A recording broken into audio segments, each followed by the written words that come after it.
Hey guys, this is Captain Frugal reporting for duty, and you know I've added an audio section to my channel, so one of the things I want to do on the channel is help people out on a budget. And remember, one of the things I tell people is you don't always have to buy everything new. Save a lot of money and buy used. And on top of that, the newest gear isn't always what you need. Sometimes some older gear can really have a lot of benefits. So I wanted to start a series on using older gear. So I'm going to review some older tech. And in this video here, I'm going to be reviewing the Boss GS-10.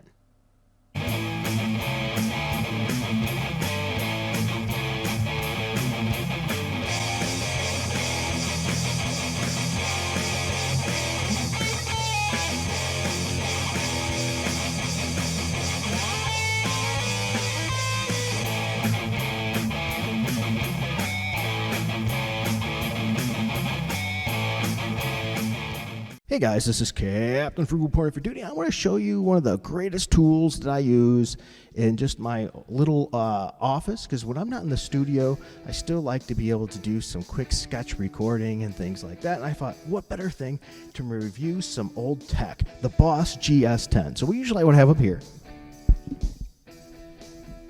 you see there, I have my microphone, I have a cheap little mixer, nothing super fancy, and I have a Boss GS-10. All these things are incredibly easy to hook up in my office, so I have it all hooked up at once. I have the microphone hooked into the back that leads to the mixer, as well as a guitar output, which is an amp output as well, so you can use it just directly to an amp, but I have that ran right to my board for the effects as well. So let's take a deeper dive into this. As you can see here, it's got an FX1 and FX2. These are all the different effects that are on the unit. Makes it really easy to see. You can use all of them on guitar and or microphone. Now on here too, you have a preamp and speaker setup, so you have your EQ and all that you can select, as well as different channels that are easily to pull up. You have compression, overdrive, distortion, delay, chorus, and reverb. So you have a full EQ section, and you can have tweakable effects. All of them can be pulled up and changed with the perimeter wheel here, if you will, this patch wheel. Also, you could adjust your volume level. And one of the great things about this unit too is it also has 4 direct patches. So you have presets set here. You can just select a preset that you use the most and select it. Now, one of the reasons I think this is a great device, this used old tech, I still think sounds good. Now, I will say you can't really probably hook it up to your computer system unless you're using legacy drivers, because it's no longer supported. I don't need to bother doing that because I run everything, once again, through a Lisa's mixer. But if you're not doing that, you might have to try to install it with legacy drivers. Now, with that said, you can get one of these pretty cheap, but I really like this unit for multiple reasons. Okay, first of all, this is a great unit for me to just practice guitar, because you have speakers here, so you don't have to put headsets in, but you can put a headset in right here if you want, and play with a headset on, or you can just use the speakers and practice. And I really like using those speakers and practicing. It's easy to set up, has a great guitar tuner in it, really easy to use, and you plug your guitar or bass right here. Alright, so here's the back of the unit. As you see here, you have a mic input. I just leave that mic input plugged in there all the time, so it's really easy to use and swap out whatever I want. Of course, you can also use your traditional 1/4 inch there too. You have an auxiliary input. There's your output. I run this output for the microphone into the mixer that way. Now you also have a guitar amp out. I just wanted to plug this in there. This is actually going to go into here's where I normally use it. This is so anytime that you have a guitar plugged into there, you can run it right through your mixer or into a guitar amp and use its effects. I have a small guitar amp in here, but I usually run it right through the mixer for some easeability in recording. You can also plug in an expression pedal, which is awesome. A digital out, you can plug it in USB. Once again, as I said, the drivers can be a little hard to get to work in today's day and age. And you have MIDI, power on and off is right in the back. This thing does use a power brick power supply, just so you know. It's easy though. And this thing has some weight and some girth. It weighs a lot, and it's built sturdy as a rock. So let's go over some of the vocal effects, and then we're going to go over a little bit of fun with the guitar effects as well. All right, so here we have the unit here. I don't have any effects on. I'm going to move a little closer to the mic so you can hear me a little bit here. But it has, it's not really the best vocal processor, but it does have some pretty cool things. So check this out here. All right, here we go. This is a vocal harmonic. And that's when it's pre-built right in there. This is a vocal harmonic. Now, granted, you can use any of these settings here to change that and add effects or take effects out. So all you have to do is hit effects there, and you're going to hit it for each one. That's a limiter on and off. And so then you can switch from each one of those to, if you want to go and turn that on or off, and what kind of limiter that you might want to. And then you can just move from there. Here's the pitch shift. They got a pitch shift on there. See, there's a pitch shift. So you got a lot of cool stuff on there that you can use. There we go. And see, by just turning the wheel there, now I have the enhancer. I'm on the first effects one. This is slow gear. This is a tremolo effect put on the microphone. And it's just listing them all here. You can follow what's on there. So this is a defretter, which, big deal. Here's our ring modulator and a feedback. Now, I actually like the effects on FX2. Some of these are pretty cool for the vocals if you want to add a little fun flavor. All right. So here's a pitch shift. Now we're going to move that. Let's turn the, there we go. Get that one feedbacker off. There we go. Two. Now we've got a pitch shift. We got, there we are. On, off. Now, octave, octave. Now you can put an octave on it. That one's pretty cool. Now this is a pedal bend. I wish I had a hula hoop. So as you can see there, you could really do some some fun stuff there. Got a chorus. We have a chorus. That's not bad. And we have guitar synths. All these you could play with, each one of these. So you have a bass synth that you could turn on. So you have a lot of different things here, stereo EQ. All these things are selectable, so you can have a little bit of fun vocal play around with it too as well.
Well, there you guys have it. The Boss GS-10.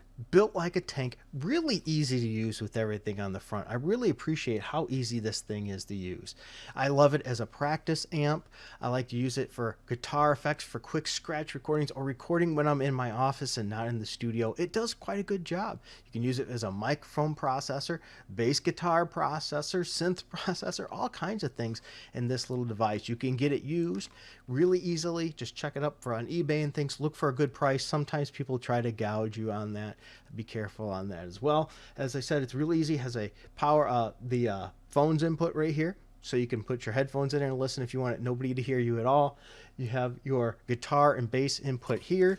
Just another quick look at the back here. I want you to see all these inputs there.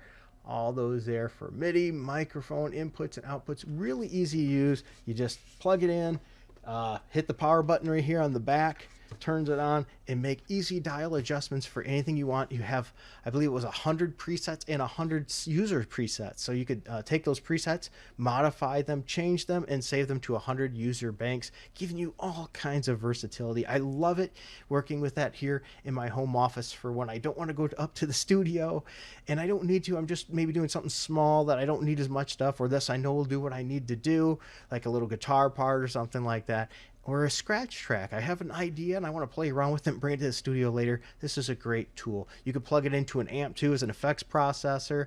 You have a lot at your fingertips. Used device can get a lot of use out of it. The one negative, once again, I like to mention is they don't support it anymore with drivers and things. So if you're going to try to use it as a recording interface itself, you're going to have to look for legacy drivers and hope it works with your system. Whereas me, I just run the outputs right to a mixer. Makes it super easy to work with. My light just went out, so that means it's time to end this video.